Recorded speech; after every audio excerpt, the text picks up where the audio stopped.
Ukraine के राष्ट्रपति की पत्नी ओलेना ज़ेलेंस्का ने पुतिन की बड़ी गलती का पर्दाफाश करने का दावा किया। उन्होंने एक इंटरव्यू के दौरान रूस की तरफ से किए गए हमले का मुद्दा उठाया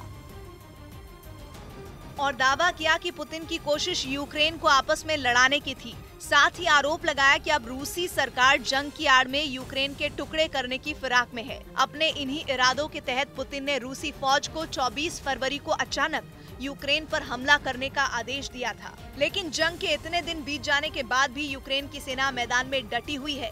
इस दौरान जमीन से लेकर हवा तक यूक्रेन की आर्मी पुतिन की सेना को कड़ी चुनौती देती दिखी। इतना ही नहीं, अब तो उसने अपने कई इलाकों को रूसी कब्जे से आजाद करवाने का भी दावा कर दिया।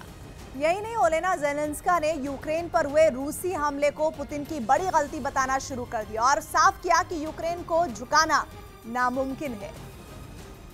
साथ ही ये भी दावा किया कि इन हमलों ने यूक्रेन को एकजुट करने का काम किया, जिससे उनका देश अपने दुश्मन के सामने पूरी ताकत से उठ खड़ा हुआ। इतना ही नहीं, ज़ेलेंस्की की पत्नी ने रूस पर अपनी उस कसम को तोड़ने का भी आरोप लगाया जो उसने जंग के पहले दिन यानी 24 फरवरी को खाई थी।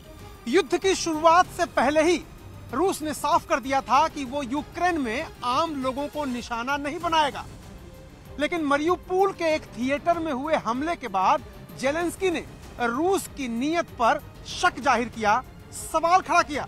यूक्रेन का दावा है कि मारियुपोल के इस थिएटर को उस वक्त निशाना बनाया गया जब वहां गोलाबारी से बचने के लिए बच्चे और बुजुर्ग छिपे हुए थे।